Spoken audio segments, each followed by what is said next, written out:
Hello everyone, Kantara. So Kantara మూవీకి ఎంత అభిమానులు ఉన్నారో మనందరికీ తెలుసు. అయితే రీసెంట్ గా జరిగిన ఒక అవార్డుల వేడుకల ఫంక్షన్ లో రణ్వీర్ గారు రిషబ్ శెట్టి గారిని కాంతార మూవీని ఇమిటేట్ చేస్తూ అసభ్యంగా వ్యవహరించడం జరిగింది. సో ఈ ఇష్యూ మీద ఒకసారి వివరణ తీసుకునే ప్రయత్నం చేద్దాం. ప్రస్తుతం మనతో జర్నలిస్ట్ శ్రవణ్ కుమార్ గారు ఉన్నారు. వెల్కమ్ చెప్తాం. Hello sir. Hello sir, Ranveer గారు అంటే యాక్ట్ చేయటం చూడొచ్చు, దాన్ని కాస్త వెటకారంగా వ్యవహరించారు సార్. దాని మీద సో ఏం చెప్తారు? ఇప్పుడు కన్నడిగులు కాంతార సినిమా కన్నడ ప్రాంతానికి సంబంధించినటువంటి కష్టం అంటే సాంప్రదాయం సంబంధించిన బేస్లో చేసినటువంటి సినిమా అది. సో రిషబ్ శెట్టి సినిమా అయినటువంటి కాంతార 1 ఎట్లా హిట్ అయిందో మనకు తెలుసు, 2 అది కూడా విజయవంతమైంది. అయితే ఈ మధ్య ఇండియన్ సినిమా ఫెస్టివల్లో దానికి అవార్డు ఎంపిక అయింది.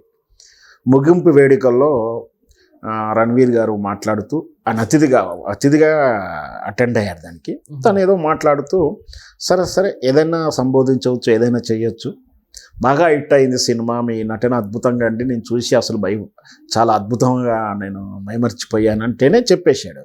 చెప్తూనే దాంట్లో ఆ సినిమాలో ఉన్నటువంటి అదేదైతే మ్యూజిక్తో అనాల్సినటువంటి అరుపు ఏదైతే ఉందో దాన్ని కొంచెం పవిత్రంగా అనలేదు, అంతే. ఈయనేం వెటకారంగా అనలేదు, కానీ దాని ఒక పవిత్రంగా అని కూడా కొంచెం కామెడీగా అనిపించినట్టుగా అనిపించింది చూసే వాళ్ళకి. సరే ఆయన ఇంటెన్షన్ అయితే అది కాదు, కాకపోతే అది ఒకసారి గుర్తు చేసేలా అన్నాడు. సో అక్కడ వరకు బాగానే ఉంది, కానీ అది చూసినటువంటి ఆ వీడియో అంతవరకే కట్ చేసి చూపించడంతో కన్నడ వాళ్ళు కానీ సోషల్ మీడియా నుంచి కానీ బాగా విమర్శలు వస్తున్నాయి. మీరు ఖచ్చితంగా మాకు క్షమాపణ చెప్పాలని. సో వాళ్ళు అడగడంలో ధర్మం ఉండొచ్చే కానీ దీన్ని ఇంత రాద్ధాంతం చేయకూడదని నా ఉద్దేశం. ఎందుకంటే ఎవరు కూడా అవమానించారు. ఇప్పుడు భారీ ఎత్తున ఇప్పుడు సినిమాల మీద ఇప్పుడు నిన్నగాక మన రాజమౌళి ఇష్యూ చూసాం. అక్కడ కోట్ చేశాడు, ఖచ్చితంగా నాకు దేవుడు నమ్మకం లేదు, ఇట్లా చేస్తాడు అట్లా చేస్తాడంటూ వాళ్ళొక దేవుడి సినిమా చూస్తూ దాంట్లో ఒక విషయం ఉంది. ఆయనను విమర్శించినా, ఆయన నుంచి వివరణ అడిగినా, ఆయన నుంచి క్షమాపణలు అడిగినా కూడా నా ఉద్దేశంలో అయితే ఒక పద్ధతిగా ఉంది. కానీ ఇట్లాంటి వివాదంలో లాగొద్దు అనిపించింది. సరే మనకు అనిపించినా పెద్దగా వివాదంలో లాగడం, ఆ సినిమా ఇంతటైనా చిన్న దానికి కూడా మనోభావాలు దెబ్బతినడం, సినిమాలను ఎంతసేపటికి వీళ్ళకి నచ్చినట్టుగానే అందరూ మాట్లాడాలనడం, అట్లా అనుకోవడం అనేది రోజుకు పెరుగుతున్నటువంటి కల్చర్లా ఉంది. ఇట్లయితే అంటే రేపొద్దున స్టేజ్ మీద ఎవరేం మాట్లాడటానికి కూడా భయపడే రోజులు వస్తాయి. ఎస్ సార్, ఇప్పుడు చూసుకుంటే అంటే ఇదంతా అంటే కావాలని ఏదో చేసినట్టుగా సోషల్ మీడియా క్రియేట్ చేస్తుందని చెప్పాలి సార్ బేసిక్గా. సో ఇలాంటి వాడిని అసలు పట్టించుకోవచ్చు అంటారా? ఖచ్చితంగా నాకు తెలిసి రిషబ్ శెట్టి కూడా ఏం పట్టించుకోలేదని నేను అనుకుంటున్నాను. రణ్వీర్ కూడా విని చూసి నవ్వుకుంటారు, వదిలేస్తారు. ఒకవేళ నిజంగా అట్టే ఉంటే రిషబ్ శెట్టి అడుగుతాడుగా నన్ను క్షమాపణ చెప్పాలని, అప్పుడే బైకాట్ చేయడం, వాకౌట్ చేయడము, లేదా ఎంతైనా ఎవరికైనా కోపం వస్తే ఫేస్లో రీడింగ్ చూస్తాం. అట్లాంటిది ఏం లేదు. ఆ తర్వాత కలిసే ఉన్నారు, ఇంతవరకు వాళ్ళ స్పందన లేదు, వాళ్ళు పట్టించుకోరు. కేవలం పని పాట లేకుండా సోషల్ మీడియాలో ట్విట్టర్లో కూర్చొని ఈ మధ్యకాలంలో ఇంకా కన్నడ వాళ్ళు మా భాష అభిమానం అని చెప్పి వేరే భాషల మీద, వేరే భాష బోర్డు నేమ్ ప్లేట్ల మీద ఇంకేదో రీసెంట్గా కూడా చూసాం. ఎక్కడో హోటల్కి వెళ్తే వాడు కన్నడలో మాట్లాడలేదు అని చెప్పేసి అతను కొట్టారు. పని చేసి హోటల్ సర్వర్ని కూడా కొట్టారు. అంటే అభిమానం ఉండొచ్చు, ఎవరి భాష మీద వారికి అభిమానం ఉండొచ్చు, కానీ అంటే భాషేతరుల మీద కానీ వాళ్ళ మీద ఇట్లా దాడి చేయడం అనేది షాడీజ లక్షణాలుగా కనిపిస్తూ ఉంటాయి. ఇది మంచి కల్చర్ కాదు. ఎందుకంటే అలాంటి కన్నడియన్లు వేరే రాష్ట్రంకి వెళ్ళి బ్రతుకుతూ ఉన్నారు. ఆంధ్రప్రదేశ్, తెలంగాణ, మహారాష్ట్ర, గుజరాత్, ఢిల్లీ, విదేశీల్లోకి వెళ్ళి బ్రతుకుదొర కోసం ఎవరైనా పూట తప్పేం లేదు, చట్టాలు కూడా అవే చెప్తా ఉన్నాయి.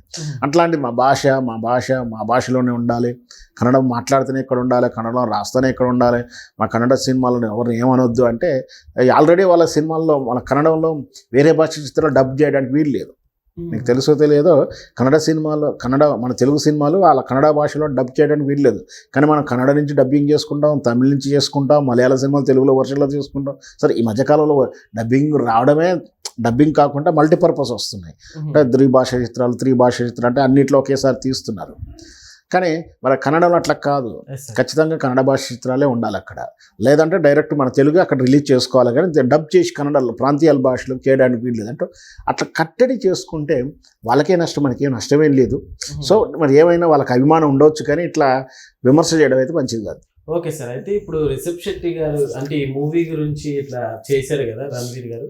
అయితే ఇప్పుడు మామూలుగా లాంగ్వేజ్ గురించి ఎట్లా రియాక్ట్ అయ్యే కన్నడీస్ ఇప్పుడు దీని తర్వాత అంటే దేవుడి మీద చేయటం కదా, సో ఎలా చూడొచ్చు అంటారు వీళ్ళ రియాక్షన్? అంటే క్షమాపణలు చెప్పే వరకు కూడా ఇలాంటి డిమాండ్స్ వస్తుంటాయి అనుకోవచ్చు. నాకు అంతవరకు అంత దాకా వెళ్ళదు. రిషబ్ శెట్టి కూడా ఆయన కూడా నేను అట్టయ్యాను క్షమాపణ చెప్పాలని ఇంతవరకు అంటలేడు కాబట్టి అంత దూరంకి వెళ్ళదు. ఏదన్నా కూడా 2 రోజులు ఏదో డిస్కషన్ అవుతుంది, తర్వాత కొత్తది ఏదో దొరుకుతుంది వాళ్ళకు, దాని మీద వెళ్ళిపోతారు. కానీ ఇది ఇలాగే లాగుతారని అయితే నేను అనుకోవట్లేదు. సార్ అయితే ఈ మధ్య కాలంలో స్టేజెస్ మీద సో ఇలా దేవుళ్ళ గురించి చేయడం అంతా కూడా ఎట్లా చేస్తారు, ఎట్లా చెప్తారు? అంటే ఏదో చెప్పాలని ప్రయత్నం చేస్తూ ఏదో మాట్లాడుతున్నప్పుడు తడబాటుగా కమ్యూనికేట్లు మిస్టేక్ అవుతే మనం ఏమైనా యాక్సెప్ట్ చేయొచ్చు. వాంటింగ్లో కూడా ఏదైనా అన్నప్పుడు నిన్న రాజేంద్ర ప్రసాద్ గారు స్టేజ్ మీద ఇలా మాట్లాడారు బ్రాహ్మణ దగ్గర, అది మనం అబ్జెక్టబుల్, ప్రశ్నించాలి, క్వశ్చన్ చేయొచ్చు. రాజమౌళి గారు మాట్లాడింది ఆయన వ్యక్తిగతమే, ఆయన వ్యక్తిగత పాలసీని, ఆయన వ్యక్తిగతమే కావచ్చు, ఆయన వ్యక్తిగత అభిప్రాయం కావచ్చు. కానీ ఒక స్టేజ్ మీద అడ్రస్సింగ్ చేస్తున్నప్పుడు ఇంతమంది మనోభావాలు ఉంటాయి, నువ్వు మాట్లాడే భాష ఎదుటివారిని హర్ట్ అవుతూ ఉంటాయి. ఇప్పుడు చూడండి, ఆయన ఏదో ఆ మ్యూజిక్ని కాంతారని ఏదో అన్నాడు, ఏదో కామెడీ ప్రొఫెషనల్గా ఆయన, ఎందుకంటే జనరల్గా ఆయన గాయకుడు కాదు, ఒక ఆ కష్టం ఆ సాంప్రదాయం, ఆయనకి పింజార్ల సాంప్రదాయం అంటారు. అంటే ఆయన ఆ కులస్తుడు కాదు, ఆ ప్రాంతం వాడు కాదు, దాన్ని ఒక డెప్త్ ఆయనకి అవగాహన ఉండకపోవచ్చు. అంతే, ఎవరికి అవగాహన ఉన్నప్పుడు వాళ్ళే అంటారు. సో ఆయన అనలేకపోయాడేమో, ఊరికనే అలా సరదాగా అన్నాడు, అంత మాత్రాన మనం అబ్జెక్షన్ చెప్పాల్సి లేదు. ఇక్కడ రాజమౌళి గారు మాట్లాడింది మాత్రం కొంచెం అబ్జెక్షన్. ఎందుకు అంటే ఒక అడ్రస్ చేస్తూ నువ్వు కోడ్ చేస్తున్నావు, దేవుడు లేడు నేను నమ్మని అనుకుంటే దేవుళ్ళ సినిమాలు చేస్తూ ఉన్నావు, నువ్వు చేసిన మిస్టేక్ అంటే అక్కడ ఏదో ఆయన సౌండ్ మిస్టేక్ జరిగింది, ఏదో ప్లే కాలేదు, అది మానవ తప్పిదం. మానవ తప్పిదమైనా దేవుడి తప్పిదమైనా మన కర్మ సిద్ధాంతం, అది మనం ఏదో పొరపాటు చేస్తే మనకు అలాంటి ఫలితాలు వచ్చాయి. ఇంత లాజిక్ ఉన్నటువంటి సనాతన ధర్మాన్ని మాట్లాడుతున్నప్పుడు కొంచెం అడ్రస్ చేస్తున్నప్పుడు, స్టేజ్ మీద ఉన్నప్పుడు, కమర్షియల్ వాల్యూస్ ఉన్నప్పుడు కొంచెం జాగ్రత్తగా మాట్లాడాలి. ఎందుకు రేపొద్దున ఇంకేదైనా ప్రాబ్లం అయితే సినిమా బ్యాన్ అంటేనో లేదా బైకాట్ వచ్చేస్తే నష్టం ఎవరికి? రాజమౌళికి కాదు, రాజమౌళి అనుకున్న ప్రొడ్యూసర్కి. సో ఇట్లా ఏదో ఎవరేం మాట్లాడినా కూడా స్టేజ్ మీద మాట్లాడేటప్పుడు కొంచెం అడ్రస్ చేస్తున్నప్పుడు జాగ్రత్తగా మాట్లాడాలి. Okay sir, thank you.